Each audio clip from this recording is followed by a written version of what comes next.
Hello friends, TRP BEO எக்ஸாமுக்கு தேவையான மிக முக்கியமான ஒரு வீடியோவை ஸ்கிப் பண்ணாமல் கடைசி வரை பாருங்கள். அது மட்டும் இல்லாமல் பிஇஓ எக்ஸாமுக்காக நம்ம டெஸ்ட் பேட்ச் ரன் பண்ணிட்டு இருக்கோம். இந்த டெஸ்ட் பேட்சில் நீங்கள் ஜாயின் பண்ணிக்கணும் அப்படின்னு நினச்சிங்கன்னா அதுக்கான டீட்டெயில்ஸ் எல்லாமே பார்த்தீங்கன்னா என்னுடைய டிஸ்கிரிப்ஷன் பாக்ஸில் கொடுத்துருக்கேன். நீங்கள் எல்லாமே விசிட் பண்ணி பார்த்துட்டு உங்களுக்கு வில்லிங்க தான் சீக்கிரமாக டெஸ்ட் பேட்சில் ஜாயின் பண்ணிங்க. டெஸ்ட் சீரிஸ்க்கான அமௌண்ட் எவ்வளோ பார்த்தீங்கன்னா முன்னாடி 4,000 வச்சுருந்தோம். இப்போ பார்த்தீங்கன்னா அந்த மாதிரி இருந்ததுனால நிறைய பேர் சார் ரொம்ப அமௌண்ட்டாக இருக்குதுன்னு சொன்னதுனால பார்த்தீங்கன்னா நம்ம 1,000 rupees கம்மி பண்ணி 2,999 rupees நம்ம ரன் பண்ணிட்டு இருக்கோம். உங்களுக்கு வில்லிங்க இருந்தால் சீக்கிரமாக ஜாயின் பண்ணிக்கிங்க. இப்போ பார்த்தீங்கன்னா நிறைய எக்ஸாம் டிப்ஸ் நம்ம பிஓ எக்ஸாம் ரிலேட்டடாக சொல்லிட்டு இருக்கோம்.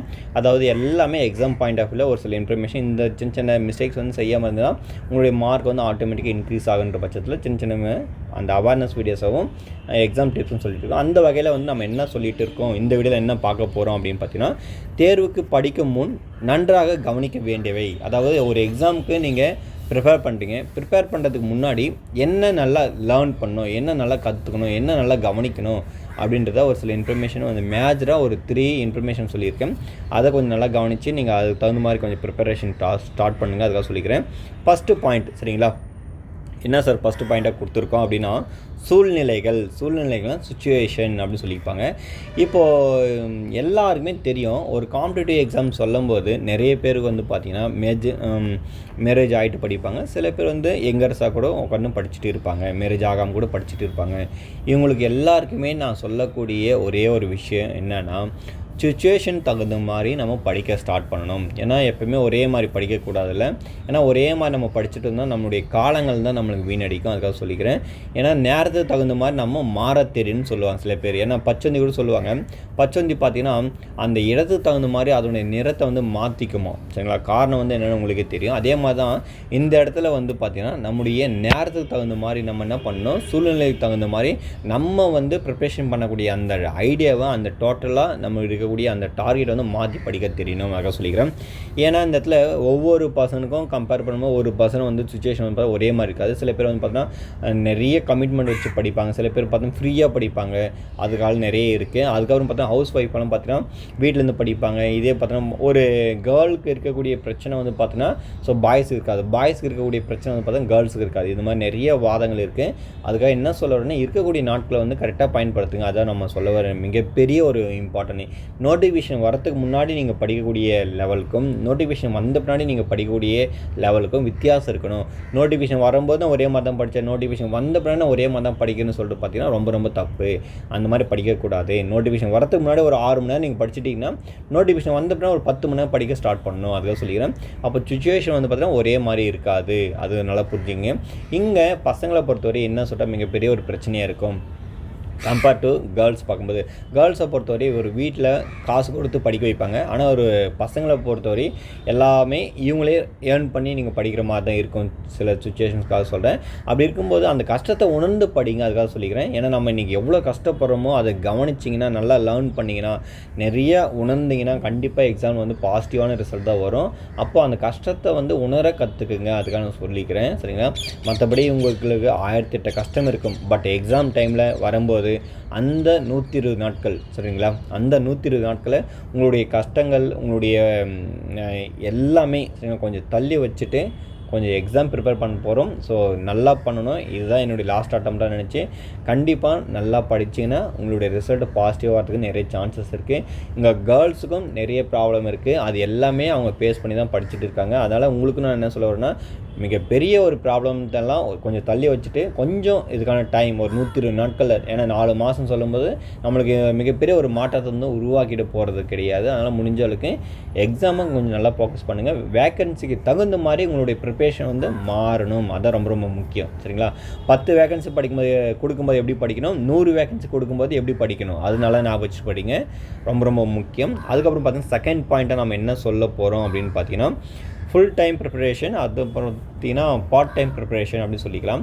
அதாவது 2 விதமான ஸ்டூடெண்ட்ஸ் இல்லை கேண்டிடேட்ஸ் இருப்பாங்க ஒவ்வொரு எக்ஸாமுக்கு நம்ம எடுத்து படிக்கும்போதும். இதில் பார்த்தீங்கன்னா நிறைய பேருக்கு பார்த்தீங்கன்னா ஃபுல் டைம் படிக்கும்போது நிறைய ஸ்டூடெண்ட்ஸ் பார்த்தீங்கன்னா டைமை நிறைய வேஸ்ட் பண்ணுவாங்க. ஆனால் அவங்களுக்கு தெரியாது, சரிங்களா? யாருன்னா ஒருத்தர் சொன்னால் தான் அவங்களுக்கு தெரிய வரும். ஏன்னா ஒரு ஃபுல் டைம் ப்ரிப்பரேஷன் பண்ணுறாங்க அப்படின்னா தாராளமாக ஒரு 14 மணி நேரம், சரிங்களா, படிக்க முடியும். ஆனால் அது எஃபெக்டிவாக பயன்படுத்த தெரியணும். சரிங்களா, அதுதான் ரொம்ப ரொம்ப முக்கியம். இதே ஒரு பார்ட் டைமில் போகிறாங்க அவங்கன்னா தாராளமாக ஒரு 8 ஹவர்ஸ் வந்து படிப்பாங்க. சரிங்களா, 8 ஹவர்ஸ் வந்து ஒரு 6 ஹவர்ஸ் வந்து படிப்பாங்க. அப்போ அதை விட ஃபுல் டைம் படிக்கிறவங்களுக்கு பார்த்தா நிறைய டைம் இருக்குல்ல. அப்போ நீங்கள் என்ன பண்ணணும், பார்ட் டைம் படிக்கிறவங்கள விட நீங்கள் அதிகமாக படிக்கணும். அதுக்காக நான் சொல்லிக்கிறேன். இப்போ பார்ட் டைம் படிக்கிறவங்க வந்து பார்த்தோன்னா ரொம்ப எஃபெக்டிவாக பயன்படுத்துகிறாங்க. அந்த 4 மணி நேரம் படிக்கிறாங்கன்னா அந்த 4 ஹவர்ஸாக வந்து ரொம்ப ரொம்ப எஃபிஷியன்ஸாக பயன்படுத்துவாங்க. சரிங்களா, யாருக்கிட்டையும் பேச மாட்டாங்க, ஃபோன் யூஸ் பண்ண மாட்டாங்க. அந்த மாதிரி படிக்கக்கூடிய ஒரு சில ஸ்டூடெண்ட்ஸ் எனக்கு நல்லாவே தெரியும். அதே மாதிரி ஃபுல் டைம்னு சொல்லிட்டு ஒரு 10 மணி நேரம்லேருந்து ஒரு 12 மணி நேரம் படிக்கக்கூடிய ஒரு சில ஸ்டூடெண்ட்ஸ் எனக்கு நல்லா தெரியும். அதுக்காக சொல்லிக்கிறேன். ஆனால் முடிஞ்ச அளவுக்கு நீங்கள் பார்ட் டைம் ப்ரிப்பரேஷனாக இருக்கலாம், இல்லை ஃபுல் டைம் ப்ரிப்பரேஷனாக இருக்கலாம். பட் அதெல்லாம் பிரச்சனை கிடையாது. படிக்கக்கூடிய நாட்களை விட படிக்கக்கூடிய திறன், அந்த படிக்கக்கூடிய அளவு, படிக்கக்கூடிய நேரம், அதுதான் ரொம்ப ரொம்ப முக்கியம். சரிங்களா, எங்கே எப்படி படிக்கிறோன்னு தெரியாதுன்னு சொல்லுவாங்களே, ஆனால் படிக்க வேண்டிய நேரத்தில் கரெக்டாக படிக்கணும்னு சொல்லுவாங்க. அப்புறமா எவ்வளோ நேரம் படிக்கிறது முக்கியம் கிடையாது, எப்படி படிக்கிறோன்றது முக்கியம். சரிங்களா, அதனால் முடிஞ்ச அளவுக்கு இந்த இடத்துல டைம் எல்லாம் மிகப்பெரிய பிரச்சனை கிடையாது. ஏன்னா இங்கே ஃபுல் டைம் ப்ரிப்பரேஷன் பண்ணுறேன்னு சொல்லிட்டு ஒரு நாள் ஃபுல்லாக 2 பாடத்தை படிக்கிறவங்களும், பார்ட் டைமில் வந்து ப்ரிப்பரேஷன் பண்ணுறேன்னு சொல்லிட்டு ஒரு 3 ஹவர்ஸை வந்து 4, 3, 5 பாடத்தையும் படிக்கிறவங்களும் இருக்காங்க. அப்போ கம்பேர் பண்ணும்போது அவங்க டைம் டிபெண்டிங் ஆன் பார்த்தீங்கன்னா வேரியஸ் டைப் ஆஃப் வந்து படிக்கிறாங்க. அதுதான் ரொம்ப ரொம்ப மிக முக்கியமாக சொல்லிக்கிறேன். முடிஞ்ச அளவுக்கு இருக்கக்கூடிய டைமை வந்து கொஞ்சம் நல்லா உங்களுக்கு பயனுள்ள மாதிரி பயன்படுத்த தெரிஞ்சுக்குங்க. அதுதான் நான் சொல்ல வரேன். இங்கே எல்லாருக்குமே கஷ்டம் இருக்குது. சரிங்களா, யாருமே இங்கே கஷ்டம் இல்லாத ஒரு பர்சனே கிடையாது. ஏன்னா கஷ்டம் இருக்கிறதுனால தான் எல்லாத்தையும் நீங்கள் ஹேண்டில் பண்ணி படிச்சுட்டு இருக்கீங்க. அந்த கஷ்டத்தெல்லாம் கொஞ்சம் தள்ளி வச்சுட்டு ஒரு டெடிகேட்டடாக ஒரு 3 to 4 மந்த் நீங்கள் உட்காந்து படிச்சிங்கன்னா எக்ஸாம் கண்டிப்பாக பாசிட்டிவான ரிசல்ட் வரும். அதுக்காக சொல்லிக்கிறேன். அதுக்கப்புறம் பார்த்தீங்கன்னா லிசன், கவனிக்கணும். இந்த இடத்துல நம்ம ஆல்ரெடி முன்னாடி சொல்லிட்டோம். ஒவ்வொரு எக்ஸாமுக்கும் நீங்கள் படிக்கும்போது இல்லை ப்ரிப்பேர் பண்ணும்போது சாலிடாக நீங்கள் எத்தனை மணி நேரம் படிக்கிறீங்கன்னு தெரியாது. சரிங்களா, நீங்கள் நாள் ஃபுல்லாக படிங்க, இல்லை நீங்கள் பார்ட் டைம் படிங்க, ஃபுல் டைம் படிங்க, ஒன்றுமே எனக்கு தெரியாது. பட் ஆனால் மினிமம் 6 ஹவர்ஸ் வந்து உட்காந்து படித்தா மட்டும்தான் அந்த சிலபஸை உங்களால் கம்ப்ளீட் பண்ண முடியும். அட்லீஸ்ட்னாலும் கவர் பண்ண முடியும். சரிங்களா, எப்போவுமே யாராலையும் உங்களுக்கு கொடுத்துக்கிற சிலபஸை நான் பர்ஃபெக்டாக முடிச்சேன்றது யாராலும் சொல்லவே முடியாது. மேக்ஸிமம் எல்லாருமே ஒரு 78% மட்டும் தான் சிலபஸை கம்ப்ளீட் பண்ணுறாங்க. ரிமைனிங் இருக்கக்கூடிய 22% வந்து சிலபஸ் வந்து பார்த்தீங்கன்னா எல்லாருக்கும் எம்டியாக தான் இருக்குது. அப்போது அந்த 78% சிலபஸ் வந்து நீங்கள் என்ன பண்ணீங்க, அதுதான் ரொம்ப ரொம்ப மிக முக்கியம். அதனால் ஒரு நாளைக்கு நீங்கள் மினிமம் 6 ஹவர்ஸ், நான் சொல்கிறது மினிமம் சொல்கிறேன். நீங்கள் 8 மணி நேரம் படிங்க, 10 மணி நேரம் படிங்க, 12 மணி நேரம் கூட படிங்க, இன்கேஸ் 14 மணி நேரம் கூட படிங்க, தப்பு கிடையாது. ஆனால் நான் சொல்கிறது மினிமம் 6 ஹவர்ஸ் வந்து உட்காந்து படித்தா மட்டும்தான் அந்த சிலபஸை அந்த பர்டிகுலர் டேஸ்க்குள்ளே உங்களால் கவர் பண்ண முடியும். அதுக்காக சொல்லிக்கிறேன். நிறைய பேர் வந்து பார்த்திங்கன்னா 3 மணி நேரம் படிக்கிறாங்க, இல்லை 4 மணி தான் படிக்கிறேன்னு சொல்லிட்டு அது மாதிரி இருக்காங்க. அது மாதிரி இருக்காதீங்க. என்னால் வந்து ஒரு எக்ஸாம் நோட்டிஃபிகேஷன் வந்துருச்சா தாராளமாக 6லேருந்து ஒரு 8 மணி நேரம் படித்தா மட்டும்தான் எக்ஸாமுடைய சிலபஸை கவர் பண்ண முடியும். அதை நல்லா ஞாபகம் வச்சுங்க. அதனால் இருக்கக்கூடிய இந்த 3 மிஸ்டேக்ஸு, சரிங்களா, அது வந்து கொஞ்சம் நல்லா கவனித்து படிங்க. அட் த சேம் டைம் நீங்கள் எந்த டைம் ஃபுல் டைம் ப்ரிப்பரேஷன் இருந்தாலும் சரி, பார்ட் டைம் ப்ரிப்பரேஷன் இருந்தாலும் சரி, படிக்கக்கூடிய நாட்களை வந்து கொஞ்சம் பயன்படுத்திங்க. அதுக்காக சொல்லிக்கிறேன். அதுக்கப்புறம் பார்த்தீங்கன்னா இது எல்லாமே சரி செய்யும் பட்சத்தில் ப்ராப்பரான டெஸ்ட் பேட்ச் ரொம்ப ரொம்ப முக்கியம்.